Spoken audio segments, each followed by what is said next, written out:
A primeira coisa que eu quero chamar a atenção, né, é que o nosso pulmão, né, os nossos pulmões em conjunto, eles têm, claro, dependendo do tamanho de cada sujeito, tem indivíduos que têm 100 quilos, 2 metros de altura, outros têm 1,50 m, né, 50 quilos, 40 e tantos quilos. Então, obviamente, o pulmão ele é diferente, o tamanho dele e a capacidade pulmonar de indivíduo para indivíduo, tá?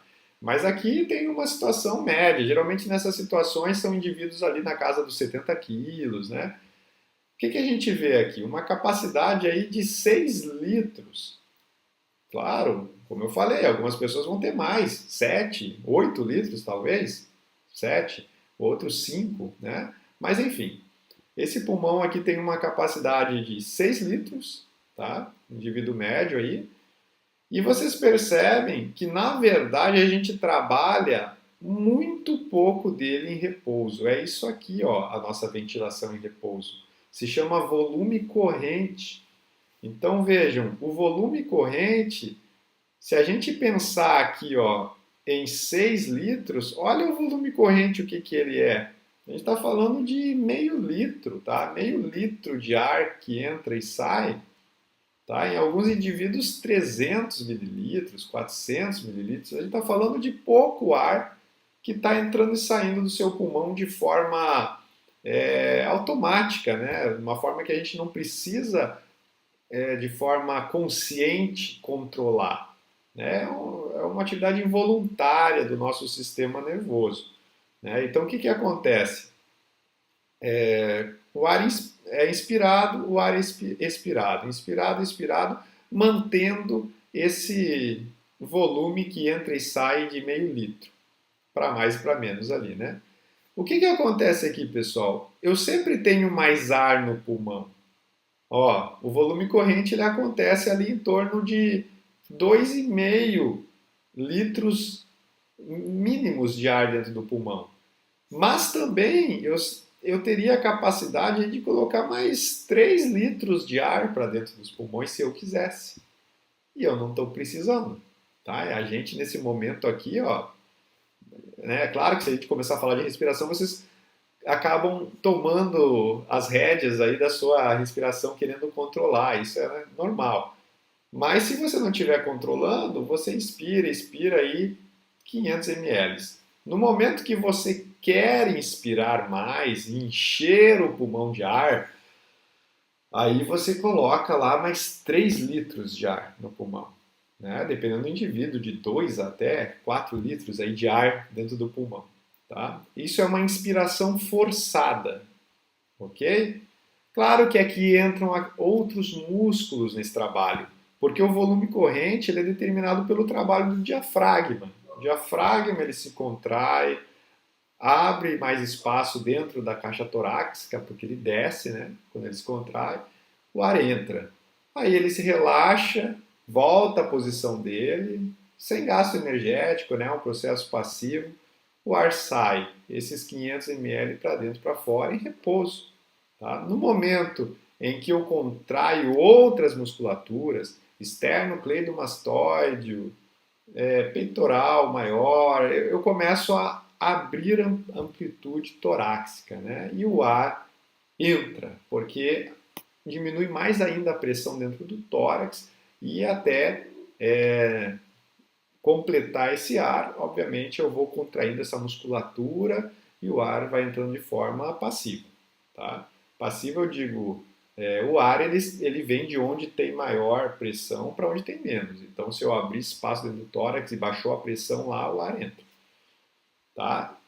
No momento que eu fizer uma expiração forçada, jogar o ar para fora, dessa forma consciente, né? Eu estou contraindo, estou jogando o ar para fora, ou até de uma forma inconsciente, em exercício intenso, né? O organismo vai também fazer com que essa ventilação, né? Esse processo de entrada e saída de ar nos pulmões ocorra com maior intensidade, né? Com uma amplitude maior aí, né? Do que essa situação em repouso. Aí quando eu contraio o abdômen principalmente, aumento a pressão dentro do tórax e jogo o ar para fora, eu consigo jogar mais 1,5 litro lá de ar para fora, nessa expiração forçada. Eu não vou conseguir esvaziar os pulmões. Percebam aqui, ó, que há um volume residual. Então, o volume residual é uma quantidade de ar de 1 litro e pouco aí, né, geralmente, que não sai dos seus pulmões. Tá? Então, ele sempre vai estar lá, mantendo aí a estrutura pulmonar, e você não consegue, com inspiração forçada, tirar esse ar todo. Tá? Então, aqui tem alguns termos importantes aqui, né, que é a capacidade vital e a capacidade pulmonar total. O que é capacidade vital? É a amplitude entre uma inspiração forçada e uma expiração forçada. Logo, é a quantidade de ar que você consegue trabalhar com seus pulmões. Né? O quanto de ar você consegue trabalhar. O máximo de ar que você enche nos pulmões e o máximo de ar que você tira dos pulmões. Isso é capacidade vital. Capacidade pulmonar total é outra coisa. Né? Ela já inclui também o volume residual. Isso é a capacidade total dos pulmões. Só que lembrem que esse volume residual ele não sai de lá. Então, ele não faz parte da capacidade vital, que é aquela capacidade que eu consigo trabalhar. Tá? Então, o que é a capacidade pulmonar total? É a capacidade vital mais o volume residual. Tá? Então, essa capacidade toda aqui, no caso do exemplo aqui de 6 litros. Tá? E volume corrente, como eu já tinha falado, é a quantidade de ar que entra e sai dos pulmões aí numa condição de repouso.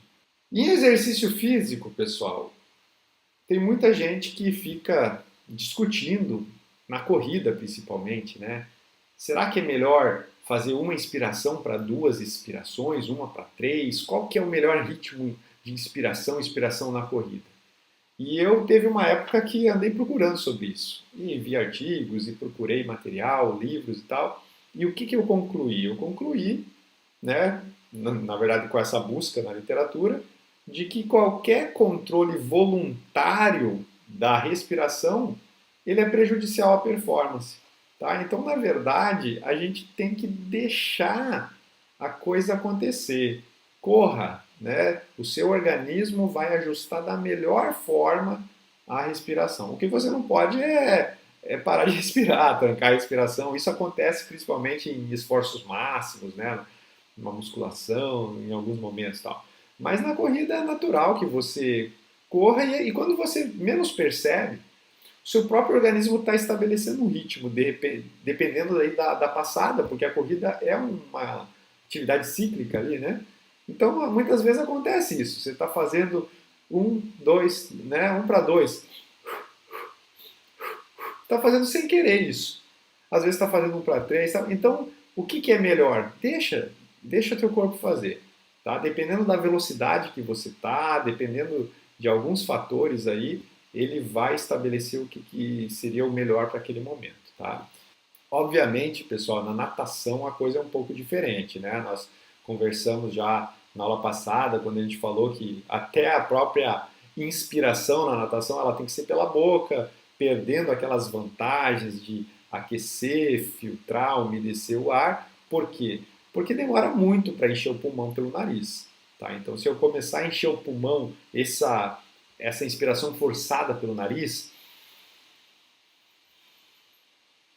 são segundos para você encher o pulmão.